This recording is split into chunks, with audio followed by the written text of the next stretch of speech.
여러분 한 주간 평안하셨습니까? 오늘 예배 자리에 나오신 여러분을 진심으로 환영합니다. 이제 다 같이 자리에서 일어나서 함께 9월 24일 주일 예배 하나님께 드리겠습니다.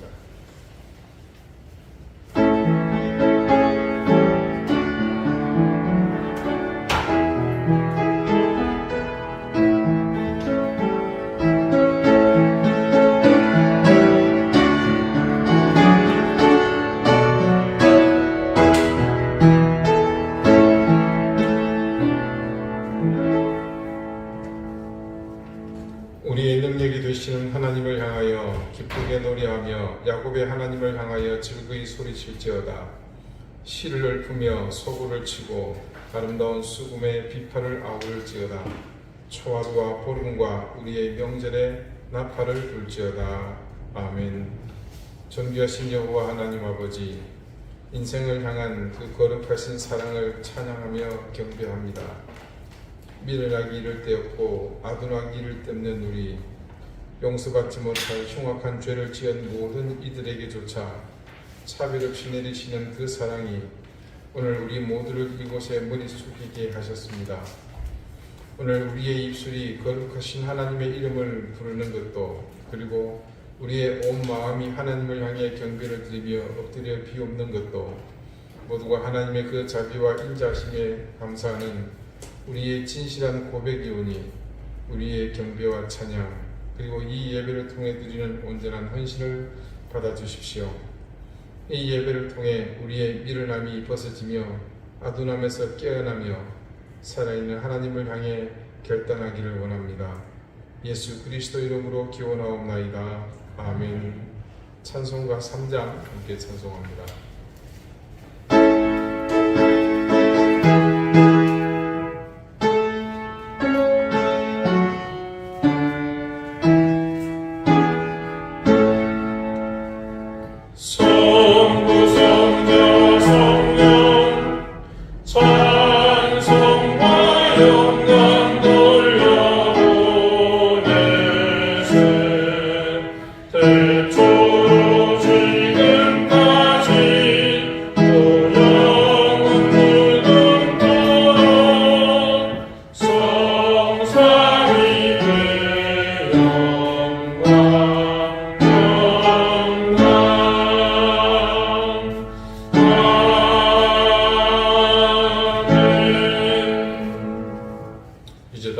참회의 기도를 드립니다.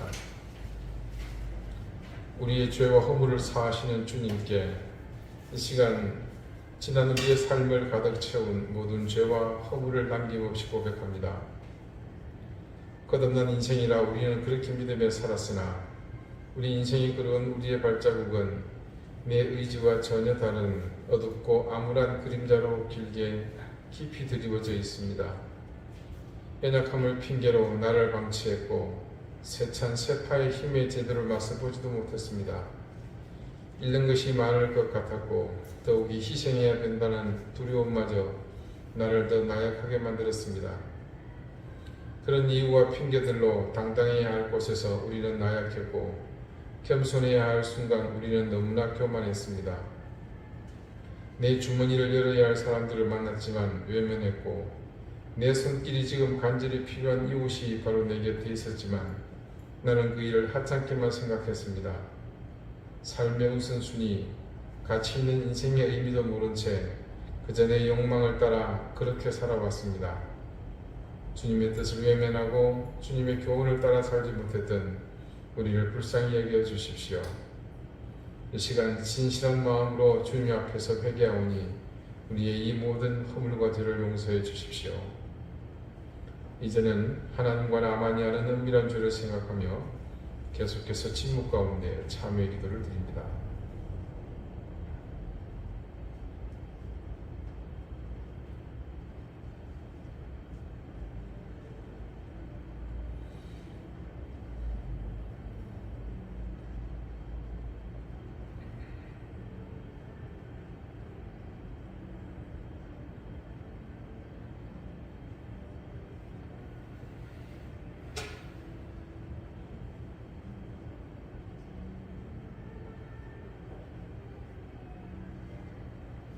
하나님께서는 자신의 부끄러운 죄를 솔직하게 고백하는 사람들에게 말씀하십니다.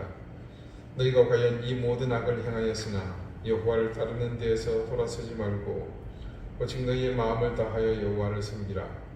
여호와께서는 너희를 자기 백성으로 삼으신 것을 기뻐하셨으므로 여호와께서는 그의 크신 이름을 위해서라도 자기 백성을 버리지 아니하실 것이요. 아멘. 이제는 사도신경으로 우리의 신앙을 고백하오니 나는 전능하신 아버지 하나님 천지의 창조주를 믿습니다. 나는 그의 유일하신 아들 우리 주 예수 그리스도를 믿습니다.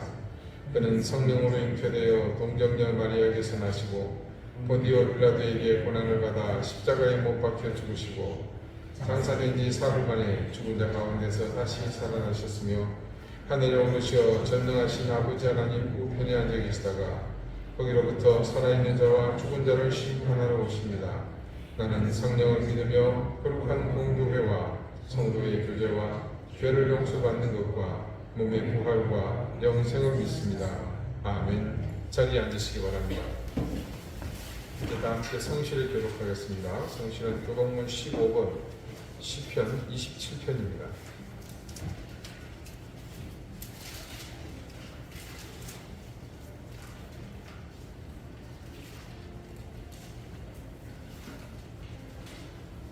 여호와는 나의 빛이요 나의 구원이시니 내가 누구를 두려워하리요. 여호와는 내 생명의 능력이시니 내가 누구를 무서워하리요. 악인들이 내 살을 먹으려고 내게로 왔으나 나의 원수들이 그들을 시기하여 넘어졌도다. 군대가 나를 대적하여 진칠지라도 내 마음이 두렵지 아니하며 전쟁이 일어나 나를 치료할지라도 나는 여전히 두려워하리로다.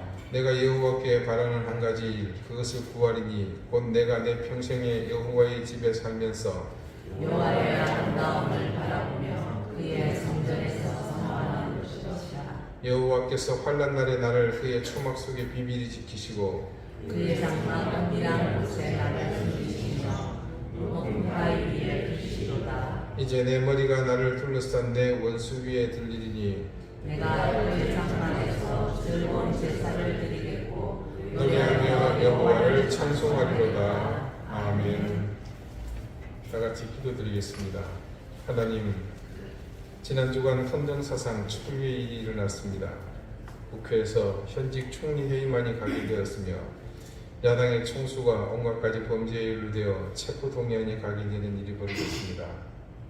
입법과 사법, 행정이 엄연히 분리되어 상호 견제를 통해 건강한 나라로 바로 서도록 제도가 마련되어 있으나 그 제도를 자신의 욕망을 채우려는 도구로밖에 생각하지 않으며 국민의 생각은 안중에도 없는 정치권의 한심하고 부도덕한 현주소가 그대로 적나라하게 드러났습니다. 후일의 역사가 두고두고 손가락질할 이 사건 장본인들의 만행을 우리도 똑똑히 지켜보면서 그들의 수치가 곧 우리의 현주소라는 사실을 직시하며 우리의 성숙하지 못함과 더불어 그리스도인으로 이 땅에서 하나님의 나라를 바르게 세워가지 못한 우리의 책임을 또한 통감하게 해주십시오. 계절은 만물이 서서히 결실을 위해 자신을 정리하며 하나님의 섭리 속에서 자신의 위치를 벗어나지 않고 있습니다. 만물의 영장이라는 인간의 자존에 우리만이라도 스스로에게 부끄럽지 않도록 이 은혜의 계절을 최선을 다해 살게 해주십시오. 주말에 추석을 맞습니다. 명절이 가진 선한 기능을 통해 교우들의 가정이 따뜻하고 사랑이 넘치는 은혜로운 시간을 갖게 해주십시오. 하나님, 지금 경제난이 심각합니다. 내년 국가의 살림도 녹록지 않을 것이라는 우리의 세수가 미확충으로 드러났습니다. 더불어 우리에게 가중되는 이 모든 위협 속에서 어느 때보다 하나님의 은혜와 도우심을 구하오니 우리를 불쌍히 여기셔서 이 위기 속에서도 큰 은혜를 누리게 해주십시오. 하나님, 코로나를 극복했지만 무너진 교회는 여러모로 위기와 더불어 감소세를 실감하고 있습니다. 여러 가지 원인이 있겠으나 우리는 스스로 위기를 이미 감지했으며 그 위기의 실체가 무엇인지도 알고 있습니다. 스스로를 속이는 이전의 신앙에서 벗어나 이 땅의 그리스도인들이 자신의 신앙을 더욱 정직하게 만들어가며 올바른 믿음으로 하나님의 뜻을 실천하는 삶을 사는 것만이 유일한 해법임을 인지하고 모두 함께 올바른 믿음과 정직한 신앙으로 무장하게 해주십시오. 모로코와 리비아에 닥친 이 엄청난 자연재해로 인해 고통받는 사람들을 주님 불쌍히 여겨주십시오. 러시아의 망상, 아니 푸틴의 망상이 속히 무너지게 하시고 그 땅에 평화가 어서 속히 임하게 해주십시오. 탈레반의 고통받는 아프가니스탄, 군부의 포갑에 저항하고 있는 미얀마의 고통이 국제사회에서 잊혀지지 않게 해주십시오. 올해 이 땅에는 유난히 태풍과 수위로 인해 피해를 입은 수많은 이웃들이 있습니다. 삶의 터전이 상실되고 무엇보다도 가족의 목숨을 잃어버린 이웃들의 아픔을 위로해 주십시오. 이제 이 가을은 속히 지나갈 것이고 또 추위가 다가올 것인데 그 전에 속히 회복되고 하나님 상처가 아물도록 인도해 주십시오. 이 시간 주님 앞에 더욱 겸손한 마음으로 겸비하여 엎드려 예배합니다. 오늘 예배를 통해 하나님의 권능의 손길을 우리에게 베풀어 주시기를 간절히 구합니다. 우리 사랑하는 교우들 하나님 긍휼히 여겨 주십시오. 병마로 고통받는 가족을 구원해 주시고 무엇보다 우리 자녀들의 앞길을 주님께서 활짝 열어주시기를 구합니다. 이 어려운 가운데서도 생업의 현장을 주님께서 지켜주시고 은혜를 기름 부어주시기를 구합니다. 이제 주님 앞에 말씀을 듣고 찬양하며 경배하는 이 시간 우리 가운데 내려와 주시기를 간절히 구합니다. 다시 한번 겸손한 마음과 가난한 심령으로 주님만을 바라보오니 주님 우리를 불쌍히 여겨주십시오. 예수 그리스도 이름으로 기도드리옵나이다. 아멘.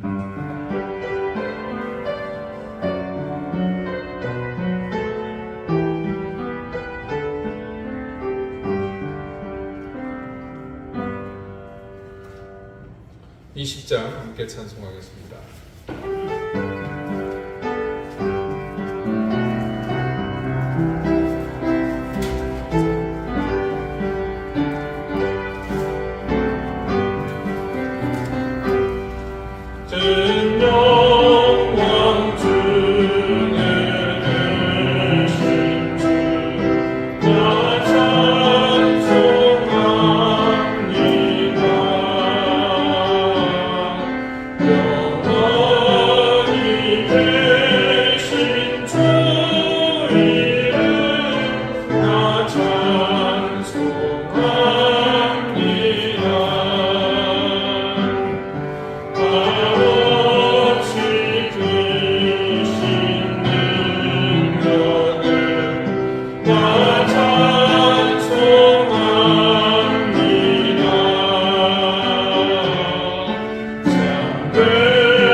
하나님께서 우리에게 주시는 말씀은 신약성경 에베소서 1장 14절 말씀입니다.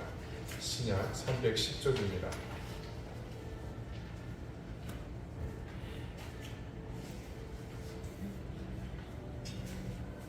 에베소서 1장 14절 말씀 다같이 자리에서 함께 일어나 합독하겠습니다. 이는 우리 기업의 보증이 되사 그 얻으신 것을 속량하시고 그의 영광을 찬송하게 하려 하시니라. 아멘. 자리에 앉으시기 바랍니다. 하나님께서 이 말씀으로 우리에게 은혜 주시기를 원합니다. 여러분, 오래된 그러나 여전히 명확하지 않은 한 가지 질문을 여러분께 또 오늘 해봅니다. 여러분은 구원을 받으셨습니까? 예, 이 질문에는 누구든 신앙생활을 하시는 분이라면 쉽게 기계적으로 혹은 습관적으로 또 아니면 진지하게 그렇게 그렇다고 대답합니다. 그 내용은 어떻든 간에 고민 없이 우리는 지금껏 다양한 루트를 통해 제기된 이 질문에 쉽게 대답해 왔습니다. 그런데 그러자마자 또다시 질문이 들어옵니다. 그러면 당신이 구원받았다는 사실을 어떻게 증명하시겠습니까? 만약 여러분이 누군가에게 그런 질문을 받는다면 어떤 느낌이시겠습니까? 이 자리에서는 뭐 대답할 수 있는 것처럼 그냥 침뚝대고 앉아있으면 임 목사가 자연스럽게 그렇게 모두가 아시겠지 하고 넘어가 줄 수 있습니다. 만약 여러분이 그런데 이곳이 아닌 다른 곳에서 그 같은 질문에 봉착한다면 어떤 대답을 해야 할 것 같습니까? 제 자신의 이야기를 하는 것을 양해 바랍니다. 저는 고등학교를 졸업하고 대학 입시에 실패한 뒤 재수할 때에 주님을 인격적으로 만났습니다. 이제는 그냥 생각 없이 그냥 분위기에 끌려 또 효도하는 한 방편으로 이렇게 신앙생활을 했다면 그때는 그러니까 예수님을 인격적으로 완전 영접할 때는 복음에 대해 심도 있는 가르침을 주고 있는 로마서 강의를 통해서 그 이론적인 토대를 확실히 굳히게 되면서 그 사실을 온전히 깨닫게 되고 그 놀라운 사실 앞에 저는 영접하게 되었습니다. 그 이후 저의 삶은 모든 것이 주님 중심이었습니다. 이모집에서 학원을 다니면서 재수 생활을 했는데 가방이 좀 무겁겠습니까? 근데 거기 안에 따란 두꺼운 성경책이 항상 함께 자리를 잡고 있었습니다. 그래서 재수하는 내내 성경을 읽고 또 그때 처음으로 완독하는 그런 경험도 하게 됐었습니다. 재수생 시절에는 바쁜 시기임에도 불구하고 주의를 정확히 지켰습니다. 신앙의 자세를 견지하라고 애를 썼죠. 대학 입학 후에도 저는 학교와 교회, 동선이 이곳을 제 삶의 반경에서 벗어나지 않는 그야말로 진짜 신실하게 보이는 모범적인 크리스찬 청년이었습니다. 교회에서도 많은 일을 혼자 감당했습니다. 여기저기 오라는 부서마다 가서 제가 힘이 닿는 데까지 주일을 온전히 봉사하면서 보냈습니다. 그런 삶은 군에 입대해서도 그대로 지속되었습니다. 정말 타의 모범이 될 만한 그런 모습으로 신앙인답게 살려고 열심히 노력했습니다. 한마디로 제 청년 시절은 아주 매우 바람직한 이상적인 그런 청년생이었습니다. 그때 진짜 그랬습니다. 아니 그 체험 저도 도전입니다. 그러던 어느 날 이렇게 열심히 신앙생활을 하던 저는 목회자가 되겠다는 꿈을 가지게 되었고 대학을 졸업할 무렵에는 신학대학원 진학을 위해 하루 거의 12시간 이상을 도서관에서 입시 준비를 하게 되었습니다. 그러던 중 도서관 입구 계단 난간에 기대서 같은 교회 후배와 얘기를 나누고 있는데 어떤 남학생이 제게 오더니 전도를 하는 겁니다. 예수 그리스도를 아시느냐? 또 그분이 우리의 영혼을 구원하기 위해 십자가에서 시작합니다. 저는 얼른 그 친구의 말을 끊었습니다. 나는 지금 예수 잘 믿고 있고 조금 전에 말씀드린 그렇게 살았기 때문에 그리고 신앙생활 열심히 잘하고 있으니 다른 사람에게 전도하라고 그 정도 하면 알아서 물러가겠거니 생각했는데 웬걸요? 그러자 더욱 집요하게 물고 늘어지면서 제게 묻습니다. 몇 날 몇 시에 어떻게 구원받았느냐고 묻는 겁니다. 그리고 그 친구는 자기들이랑 성경 공부를 같이 하다고 또 저를 붙잡고 늘어집니다. 도대체 이게 무슨 경우인가 싶었어요. 어이가 없기도 하고, 딱 봐도 너보다는 내가 더 열심인 것 같고, 내가 교회 생활도 오래했고, 더 신실하고, 그런데도 이 친구가 포기를 안 해요. 그래서 제가 도저히 포기하지 않을 것 같아서 한마디 했습니다. 나 지금 목사 되려고 신학대학원 입시 준비 중이다. 이런 질문을 여러분 혹시 받아보신 적 있으세요? 네, 참 난감하죠. 아마 현직에 계신 목사님이 받아도 황당한 질문이 아닌가 그런 생각이 듭니다. 그렇게 했는데도 좀처럼 물러가지를 않더라고요. 누군가에게 내가 정말 예수를 믿어서 구원받았다는 그 사실을 분명하게 확정된 그 사실을 보여줄 수 있다면 얼마나 좋을까요? 이렇게 뭐 티켓이 있어가지고 뭐죠? 카드 딱 해가지고 구원받았습니다. 네, 보이시죠? QR코드 찍어보세요. 사실경에 그리스인으로서 명설교자로 알려진 요한 크리소스톰이라는 분이 있습니다. 여러분 서점에 가보시면 이분의 책들이 꽤 있습니다. 그는 황금의 입으로 불릴 정도로 황금의 입이요, 황금의 주둥이. 역사상 가장 뛰어난 설교자로 꼽히는 분입니다. 그는 아까 말씀드린 대로 태생이 유대인이 아니고요, 헬라인, 그리스인이었습니다. 그러면서 아버지는 로마 관료였고, 그런데도 그는 일찍이 예수 그리스도를 영접하고 수사학을 수련한 다음 안디옥 근교의 수도원에서 수도자적인 고행을 하면서 성경 연구와 묵상에 깊이 몰두하게 됩니다. 그 후 그는 그리스도의 복음을 전하는 도구로 쓰임받은 위대한 사도의 삶을 살게 됩니다. 그분이 자신의 저서 에베소서 강의에서 오늘 이 본문에 대해 다음과 같은 말씀을 하셨습니다. 오늘 본문이 이렇죠. 이는 우리 기업의 보증이 되사, 이건 오늘 설교 제목입니다. 내용도 이 부분이고요. 자, 보증이 되사 그 얻으신 것을 속량하시고 그의 영광을 찬송하게 하려 하십니다. 바울은 여기서도 그들이 아직 오지 않은 것들의 약속에 대한 확실한 상징을 이미 받았다고 말한다. 이런 이유로 해서 바울은 한 걸음 더 나아가 그 상징을 보증이라고 부른다. 여기 이 보증이라고 말하는 근거는 바울이 쓰신 고린도후서에서 밝힌 그 사실을 말하는데, 고린도후서 1장 22절 말씀을 얘기합니다. 그가 또한 우리에게 인치시고 보증으로 우리 마음에 성령을 주셨느니라. 이 말씀을 좀 머릿속에 담아두시면 좋겠어요. 좀 용량이 과하긴 하겠지만 그래도 다시 한번 읽어드릴게요. 그가 또한 우리에게 인치시고 보증으로 우리 마음에 무엇을 주셨다? 성령을 주셨느니라. 바로 이 말씀입니다. 이때 바울이 말하는 보증이란 전체가 아니라 전체 중 일부이다. 이 제 생각입니다만 이왕 주시는 거 다 주시지 왜 일부만 주셨을까 하는 그런 의문이 제기되죠. 일단 계속 보겠습니다. 이 의문은 결론 부분에서 다시 한번 맺어짓도록 하겠습니다. 하나님은 우리의 최대 관심사인 우리 구원을 값주고 사셨다. 그리고 우리가 그 구원을 받을 때까지 우리에게 보증을 주셨다. 이러면 왜 하나님이 우리에게 모든 것을 단번에 주시지 않으셨을까? 우리의 처지에서 볼 때 우리가 아직 위에 할 일을 모두 다 하지 않았기 때문이다. 우리는 믿었다. 그렇지만 이것은 단지 시작일 뿐이다. 그 다음에 하나님의 편에서 우리에게 보증을 주셨다. 만일 우리가 계속해서 우리의 행위로 우리의 믿음을 보인다면 그때 하나님은 나머지를 더해 주실 것이다.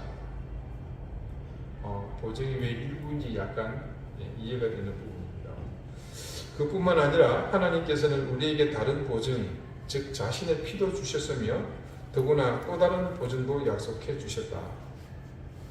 보증 얘기를 또 하긴 하겠지만 우리가 알고 있는 일반적인 보증과는 상당히 좀 차별된 보증이라는 걸 알 수 있죠. 나라와 나라 사이 전쟁의 경우에서 볼분을 주는 것과 동일한 방식으로 하나님은 평화와 엄숙한 조약의 보증을 자기 아들을 주셨으며 보증으로 자기 아들을 주셨으며 또한 그뿐 아니라 자기로부터 나오시는 성령을 주셨다. 진실로 성령을 소유한 자들은 성령이 우리의 기업의 보증이 되신다는 것을 안다. 그런 사람 중에 하나가 바울이었으며 그는 이 세상의 복을 여기서 이미 맛보았다. 그리고 이것이 바로 바울이 그렇게도 열심을 내고 아래에 있는 것들로부터 자유하기를 사모하고 자기 안에서 실현했던 이유이다. 바울은 자기의 전심을 천국으로 옮겼으며 또 모든 것을 세상과 다른 눈으로 보았다. 당신은 현실 속에서 그러한 부분을 가지고 있지 않기에 이 묘사를 이해하지 못할지도 모른다. 그러나 만일 우리 모든 사람이 마땅히 성령을 받아야 한다는 정하심대로 성령을 받은 자가 된다면 우리는 반드시 천국과 거기에 있는 것들의 질서를 볼 것이다. 성령을 받는 것은 보증이다. 그러나 무엇으로 그 보증을 받는가? 그 얻으신 것을 구속하심으로 보증을 받는다. 우리는 그때 완전히 구속될 것이다. 그렇게 지금은 우리가 이 세상에 살면서 많은 사람이 당하는 사고를 당하기 쉽고 또 불경건한 사람들 가운데 산다. 그러나 우리의 완전한 구속이 있는 그때는 우리에게 아무 죄도 없고 아무런 고통도 없을 것이며 그때는 우리가 온갖 종류의 사람들과 무차별적으로 섞여 살지 않을 것이다. 그러나 지금 우리가 가진 것이라고는 보증밖에 없는데 우리가 아직 이 복들로부터 멀리 떨어져 있기 때문이다. 그래도 우리의 시민권은 땅에 있지 않으며 지금도 우리는 이곳 아래에 있는 것들의 범위에서 벗어나 있다. 그렇다. 우리는 지금 임시 체류자이다. 4세기 그러니까 지금으로부터 한 1700년 전이죠. 수사학을 공부한 분의 설교 내용을 지금 이 시대의 사고로도 정말 위대하다는 생각을 할 정도입니다. 물론 쉬운 내용은 아닙니다. 조금 더 곱씹어보고 설명이 필요합니다만 다른 것들은 기억하지 못하시더라도 우리는 여기서 크리소스톰이 알려주는 바울의 중요한 이야기를 한 가지 알 수 있습니다. 예수님께서 감람산 정상에서 제자들이 보는 가운데 하늘로 올라가셨죠. 그때 예수님께서 승천하시기 직전에 제자들에게 해주신 마지막 말씀을 우리는 잘 알고 있습니다. 사도행전 1장 8절이죠. 오직 성령이 너희에게 임하시면 너희가 권능을 받고 예루살렘과 오는 유대와 사마리아와 땅 끝까지 이르러 내 증인이 되리라 하십니다. 자, 여기서 이제 성령이 이 땅에 임하게 된다는 사실을 알게 되었죠. 주님께서 떠나시고 계시지 않은 이 자리에 또 다른 하나님께서 오신다는 것. 그런데 그분이 우리에게 임하시면 제일 먼저 어떤 일이 일어난다고 그랬습니까? 권능을 받는다. 여러분 이 사실 기억하십니까? 예, 3주 전에 했던 이야기인데 여기서 받게 되는 권능의 실체에 대해서는 이미 우리가 살펴봤습니다. 그 성령의 권능이 가진 실체는 다름 아닌 우리에게 깨닫게 하시는 것과 더불어 인치시는 것이라고 했죠. 자, 깨닫게 되는 것과 인치시는 것, 사실 이 두 가지의 실체는 한 가지를 말하고 있습니다. 자, 다시 우리 그 구조를 살펴봅시다. 우리가 하나님의 자녀가 되었죠. 근데 그냥 자녀가 아니고 뭡니까? 상속권을 가진 진짜 자녀, 양자와 양녀가 되었습니다. 근데 하나님께서 우리가 그 자격을 가지는데 심사도 받기 전에 아예 면접을 통과하도록 어떤 일을 하셨습니까? 우리의 죄를 사해 주셨죠. 자, 이 모든 것을 깨닫게 하는 것이 누구다? 성령이라고 말씀을 드렸죠. 자, 성령이 우리에게 임했을 때 우리가 권능을 받는 것의 실체가 제일 먼저 그것이라는 얘기 이제 기억나시겠죠. 이런 사실을 바르게 알고 깨닫게 하시는 능력, 그것을 확신하게 하시는 능력이 바로 성령이 임하실 때 우리에게 그분이 충만할 때 일어나는 것이라고 했습니다. 그러니까 여기서 말하는 성령이 보장하시는 것의 내용이 바로 이 사실과 일치한다는 것을 알 수 있게 되죠.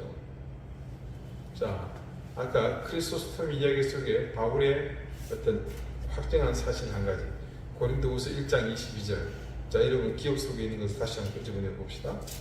그가 또한 우리에게 임치시고 보증으로 우리 마음에 무엇을 주셨다? 성령을 주셨느니라.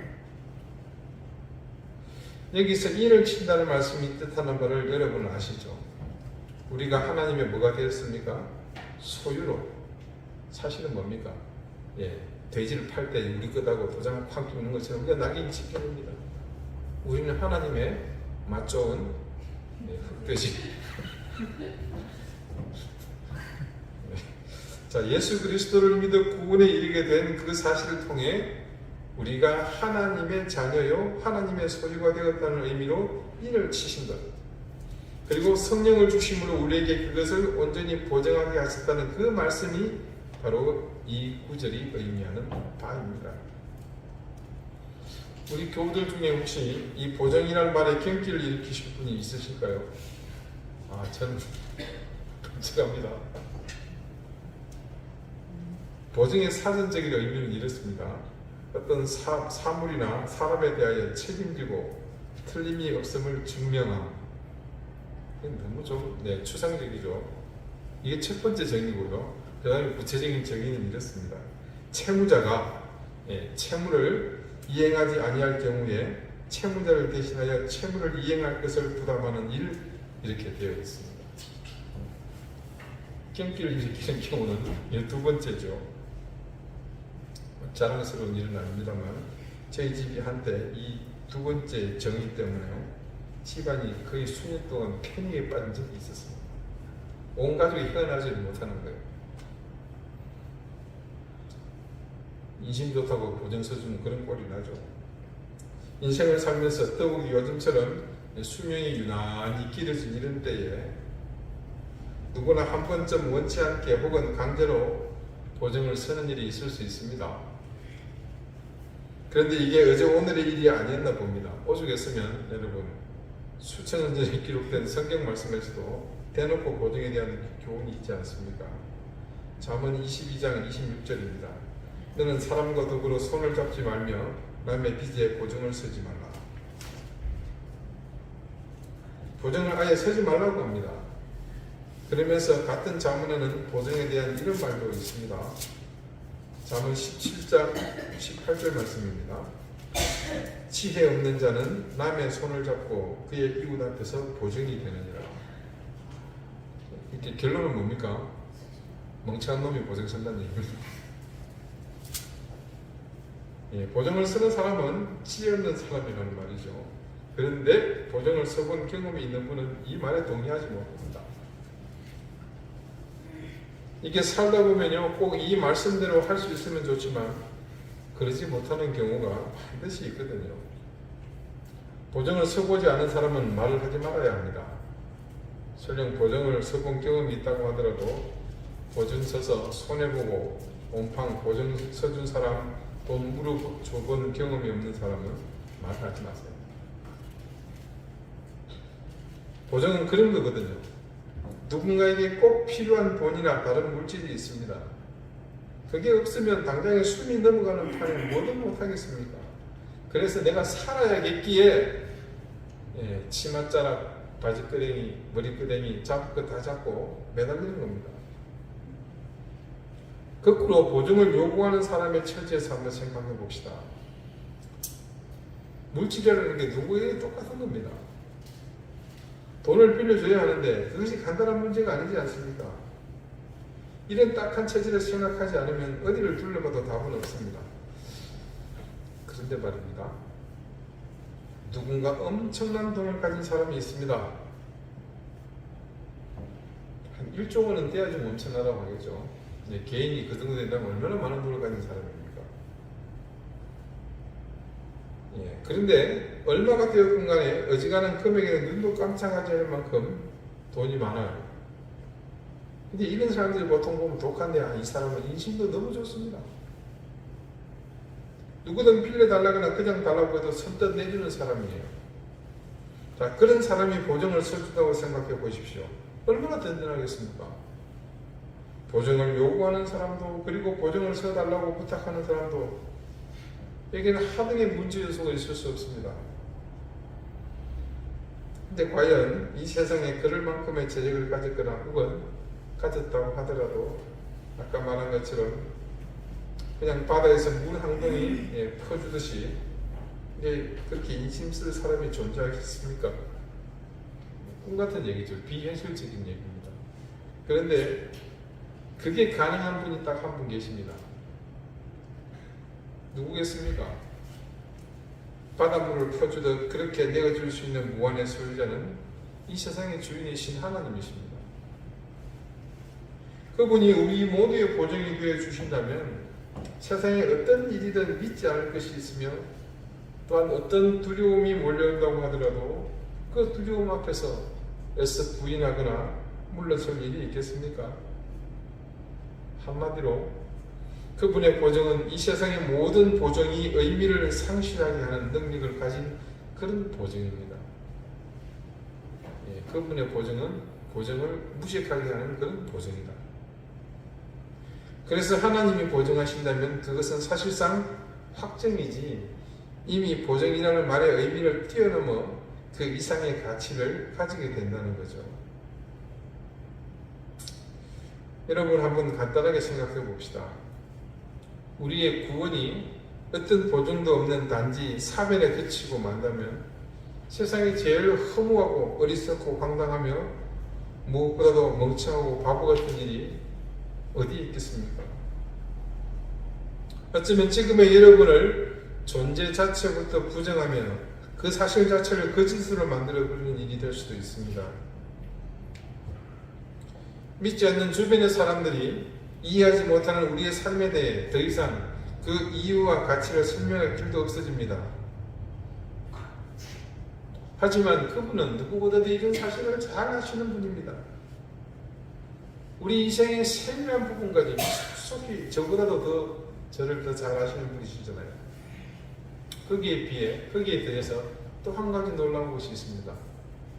그분은 시간을 만드시고 그 시간을 지배하시는 분입니다. 그렇기 때문에 그분에게서 우리 인생은 과거와 현재와 미래의 모든 것을 속속들이 알고 계신다는 사실이죠. 그런 분이시기에 그 모든 일에 대한 대답을 분명하게 우리에게 주셨습니다. 그것이 바로 주님이 승천하신 이후 우리와 더욱 가까이 우리 안에 내주하게 되신 성령님이십니다. 그분이 우리 가운데 내재하셔서 충만해짐으로 우리 구원의 보정이 되어주시는 그 증거, 바로 그분의 역사라는 말입니다. 그런데 그 성령이 우리에게 임하면 권능을 받게 된다고 하신 말씀 다시 한번 기억해 봅시다. 오늘 우리는 그 성령의 권능을 위해 또 한 가지를 알게 되었습니다. 그것은 뭡니까? 우리가 예수 그리스도를 믿어 구원에 이르게 된 그 사실을 강력하게 보정해 주신다는 사실입니다.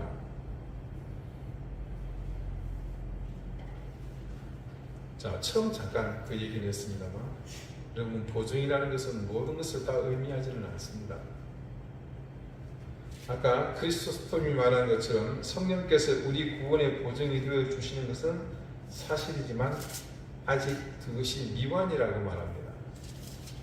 그것은 우리가 구원받는 것이 사실이기는 하나 아직 우리를 통해 이 땅이 완전한 하나님의 나라로 세워지지 못한 것에서 드러나게 됩니다. 그 완성은 우리의 신앙, 우리의 믿음을 통해서 완성해야 할 우리의 과제이며 또한 사명입니다. 우리가 신앙의 삶을 사는 이유가 여기에 있는 겁니다.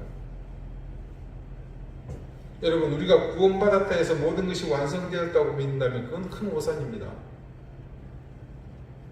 그래서 일부 그런 이단이 일회적으로 구원받은 사실의 모든 의미를 부여함으로써 사회적 무리를 일으키고 있잖아요. 내가 예수 그리스도를 믿어서 구원받았습니다. 그러면 어쩌라는 겁니까? 그 사실만 있으면 모든 거 해결되는 거 아닙니까? 그러면 여러분 왜 굳이 오늘 모든 시간 제쳐주시고 오늘같이 바람도 살랑살랑 불고 기온이 한 25도 아래더라고요. 얼마나 좋아요. 저 성산 바닷가 가서 해물 칼국수 한 그릇 하고 왜 여기 앉아 계시는 거예요? 자, 요즘에 새벽기도 본문이 히브리스입니다. 그게 히브리스 기자가 말하는 예수 그리스도의 희생의 의미를 여러분 몇 주 반복해서 보셨죠? 그분이 대제사장이 되셔서 또 그것으로 그치지 않고 제사장 그분이 직접 뭐가 된 겁니까? 제물이 되셨잖아요. 그렇게 드려진 제사는 분명 이전의 제사와는 완전히 다른 제사였죠. 단 한 번으로 모든 죄를 소멸했다는 사실은 변함이 없습니다. 그런데 그런 제사를 통해 구원받고 모든 죄가 사해진 인간이 그 근본이 바뀌었습니까? 아닙니다. 여전히 그 속에는 죄인의 흔적이 남아 있습니다. 그것이 용서되었다는 것이지 죄의 근본이 모두 사라진 것은 아닙니다. 여전히 그래서 우리는 구원받았으나 아담의 후손이라는 사실만큼은 변함이 없습니다. 여러분, 왜 범죄 현장에 그리스도인이 빠지지 않고 등장하는 겁니까? 왜 지금도 교회마다 도저히 그리스도인이라고 부를 수 없는 행동을 하는 직분자들이 넘쳐나고 있는 겁니까? 그분들은 성령이 자신의 구원을 보증하고 있다는 사실에 대한 정확한 이해가 없기 때문입니다.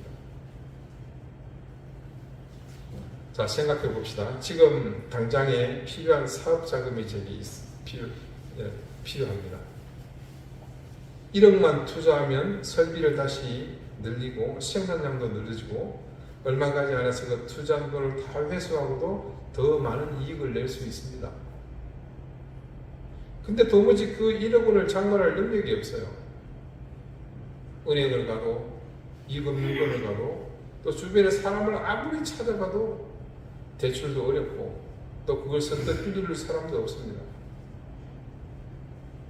그런데 엄청난 재력가가 선뜻 내게 보증을 써주고 그것을 돈을 빌렸습니다. 그러면 그것으로 다 끝입니까? 아니잖아요. 그때부터 뭘 해야 합니까? 네, 그 돈 1억을 빌렸으니까 그냥 이제 되었다고 가만히 있으면 안 되죠. 나는 보증을 통해 얻은 그 돈을 가지고 뭘 해야 합니까? 해야 될 일을 열심히 해야 되는 거예요. 그래서 그 빌린 돈을 통해 목적에 맞게 사용해가지고 그 투자한 돈이 최고의 결과를 얻게 해야 합니다. 여러분, 보증을 받았다고 해서 내 사업이 완성되는 것이 결코 아니지 않습니까? 그래서 그 보증은 일부분입니다. 그것이 바탕이 되어 나는 더 열심히 일해서 종국에는 내 삶의 목표를 완성해야 합니다. 많은 그리스도인이 예수를 믿어서 구원받았다는 이 사실에 대한 정확한 이해가 없다 보니 모두가 내가 구원받았다는 사실에만 머물고 더 이상 거기서 성장하지 못합니다. 그러다 보니 조그만 유혹이 와도 휩쓸려서 금방 죄악의 길로 들어서는 겁니다. 작은 바람이 불어도 갈대처럼 흔들리며 중심을 잡지 못하는 겁니다. 여러분, 악한 영인 사탄이 구원받았다고 자만하여 자기 만족에 머무는 그런 사람을 그냥 놔두겠습니까?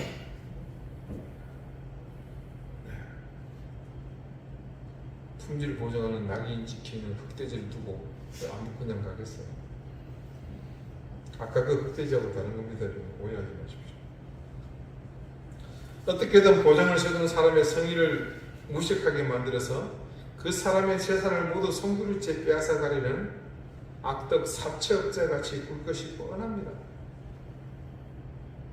그것에 휘둘리지 않고 꼿꼿이 서는 길, 그것이 바로 신실한 신앙의 삶을 사는 길입니다. 크리스토스톰의 마지막 이야기를 다시 한번 꺼내봅니다. 성령을 받는 것은 보증입니다. 그러나 무엇으로 그 보증을 받습니까? 그 얻으신 것을 구속하심으로 보증받습니다. 우리는 그때 완전히 구속될 것입니다. 그렇게 지금은 우리가 이 세상에 살면서 많은 사람이 당하는 사고를 당하기 쉽고 또 불경건한 사람들 가운데 삽니다. 그러나 우리의 완전한 구속이 있는 그때는 우리에게 아무 죄도 없고 아무런 고통도 없을 것이며 그때는 우리가 온갖 종류의 사람들과 무차별적으로 섞여 살지 않을 것입니다. 그러나 지금 우리가 가진 것이라고는 보증밖에 없는데 이는 우리가 아직 이 복들로부터 멀리 떨어져 있기 때문입니다. 그래도 우리의 시민권은 땅에 있지 않으며 지금도 우리는 이곳 아래에 있는 것들의 범위에서 벗어나 있습니다. 그렇습니다. 우리는 지금 임시 체류자입니다. 자, 이 이야기의 핵심 포인트.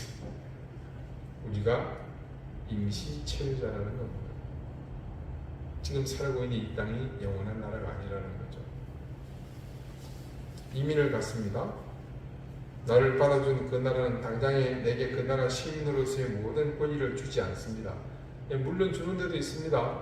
아주 심각하게 가난한 나라에 가면 어서 옵션 하죠. 절차를 따라야 합니다. 이민 서류를 제출하고 나면 대부분 그 나라에 임시로 거주할 수 있는 신분을 부여합니다. 일정 기간 거주한 뒤 다시 심사해서 이 사람이 사고치고 도망온 것이 아니다, 토피 수강으로 온 것이 아니다, 혹은 다른 이상한 짓을 하려고 오는 것이 아니다 라는 사실을 확인하면 영주권을 줍니다. 영주권을 받는다고 해서 그 나라의 완전한 시민이 되는 것이 아닙니다. 영주권을 받기는 했지만 그 사람의 여권은 여전히 이민 가고자 하는 그 나라의 것이 아니라 기존 자기 나라의 여권을 소지하게 되죠. 왜 미국 이민 가신 분들이 그런 얘기를 합니다. 너 무궁화냐? 독수리냐? 뭔 얘기겠어요? 너 영주권자냐? 시민권자냐? 이 얘기입니다. 우리나라 여권에는 무궁화 문양이 있고 미국 여권에는 독수리 문양이 있거든요. 그러다가 마침내 모든 여건이 갖춰지면 시민권이 부여됩니다. 그때는 온 가족 불러서 잔치하겠죠. 그 나라의 시민이라는 신분증과 더불어서 여권도 그 나라의 것으로 바뀌게 됩니다. 우리가 성령의 보증을 받는 것은 마치 영주권을 받는 것과 같습니다. 그 나라의 입장에서 우리는 아직까지는 임시 체류자의 신분일 뿐입니다. 에뜨랑제라는 말 아시죠? 부르죠. 프랑스에 가면 그렇게 찍어줍니다. 단지 임시라는 기간이 좀 긴 것이 다를 뿐입니다. 우리의 시민권은 하늘에 있습니다.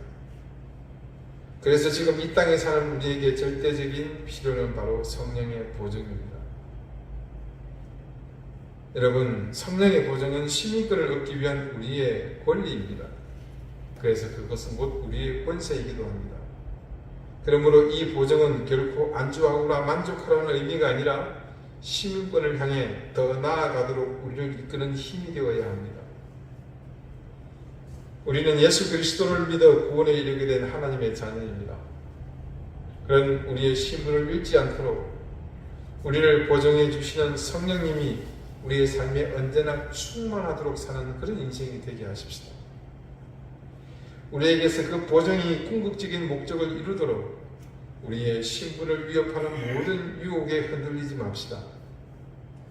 우리를 넘어뜨리려는 악덕 사채업자 사탄의 공격에 당당히 맞서며 이 영주권의 시대를 우리의 믿음으로 온전히 헤쳐나갑시다. 그리고 마침내 하나님의 나라에 이를 때 우리는 영광의 멸관 하나님 나라의 시민권을 하나님으로부터 받게 될 것입니다. 기도드리시겠습니다. 우리 구원의 보증이 되어주시는 성령님, 우리는 그 보증을 통해 이 땅에서의 삶이 단지 여기서 끝나는 것이 아니며 전국의 하나님의 나라에서 완성된다는 사실을 믿습니다. 오늘 우리 삶의 모든 근원이 되시며 우리 믿음의 원동력이 여기에 있음을 기억하며 하루하루 우리 삶이 구원을 이루기 위한 신실한 믿음의 삶이 되게 해주십시오. 우리를 끊임없이 이 보증에서 떨쳐내리는 악덕 사첩자와 같은 사탄의 유혹과 공격에 두려워하지 말고 당당히 맞음으로 우리를 보증해 주시는 성령의 충만함을 덧입어 하나님 자녀로서의 삶을 온전히 살아내게 해 주십시오. 예수 그리스도 이름으로 기도드립니다. 아멘. 546장 함께 찬송하겠습니다.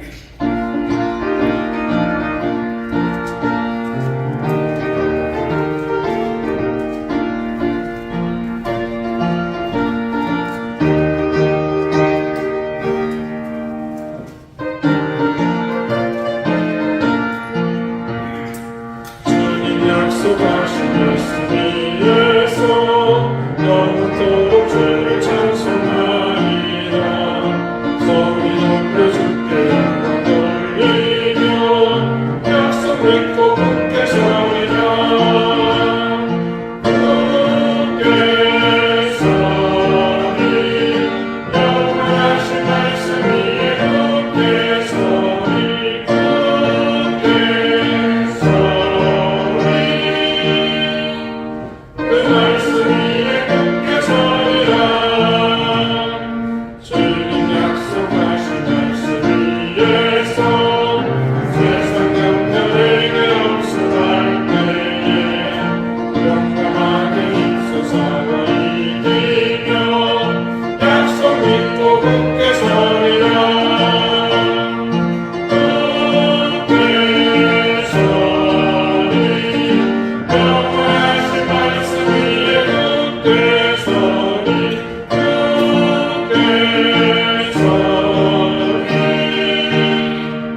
하나님께서 우리에게 베풀어 주신 그 놀라운 사랑과 은혜를 감사합니다.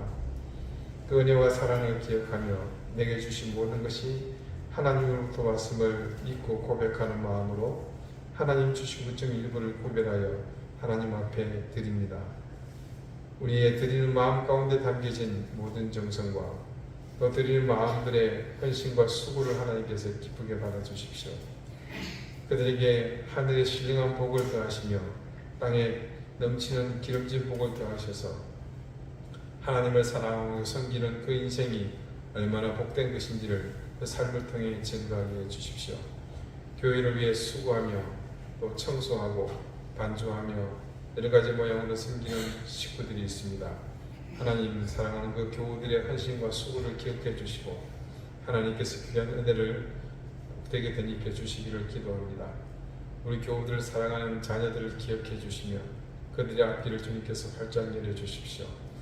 멀리 유학 중인 자녀들에게 하나님께서 동행해 주셔서 힘들고 고통받지 않도록 지키시며 때마다 하나님 도우시는 손길을 대해 주시기를 구합니다. 자라나는 어린 생명들에게 하나님께서 지혜와 명철을 더하시고 무엇보다도 건강의 복을 대해 주시기를 기도합니다. 우리 연로한 교우들 하나님께서 늘 건강 가운데 지켜주시고 특별히 질병으로 고통받는 우리 가족들을 주님께서 치유해 주셔서 놀라운 은총을 덧입도록 인도해 주시기를 구합니다. 이제 추석 명절을 통해 출타하는 가족들을 하나님께서 그 걸음을 지켜주시며 이 명절을 통해 가족이 더욱더 하나로 뭉쳐지고 사랑하며 섬기는 시간이 될 수 있도록 인도해 주십시오. 감사드리며 예수 그리스도 이름으로 봉헌 기도드립니다. 아멘. 교회 소식입니다. 추석 가정예배 모금이 준비되어 있습니다. 헌금도 옆에 있으니까 필요하신 가정들은 가져가시기 바라겠습니다. 10월 첫 주에는 성찬식이 있습니다. 전 세계를 떠나는 모든 교회들이 성찬주일을 지킵니다. 기도로 준비하시기를 바라겠습니다. 예, 나머지 기도 제목들 기억하시면서 함께 이렇게 기도해 주시기 바라겠고요. 예, 명절들을 잘 보내시고 건강한 모습으로 주님을 뵙기를 바랍니다. 다 같이 자리에서 일어나서 좌우 앞에 계신 분들하고 인사를 나누겠습니다. 식구들끼리 앉아 계시니까 인사하기 좀 쑥스럽겠다, 그죠? 인사 안 했어요. 다음에 떨어지 않으세요. 54장 함께 찬송하겠습니다.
이제는 예수 그리스도의 은혜와 하나님의 사랑과 성령의 교통하심이 우리가 예수 그리스도를 믿어 구원받았다는 사실을 성령을 통해 보증받았다는 사실을 기억하며 그 보증이 이 땅을 사는 우리의 영주권이며 또 하늘나라의 시민권을 향해 나아가는 권리이며 그것이 우리의 권세임을 믿는 우리 사랑하는 이등교회 모든 성도들과 그 가정과 생업 위에 또 귀한 자녀들 위해 이제로부터 영원토록 항상 함께 있을지어다.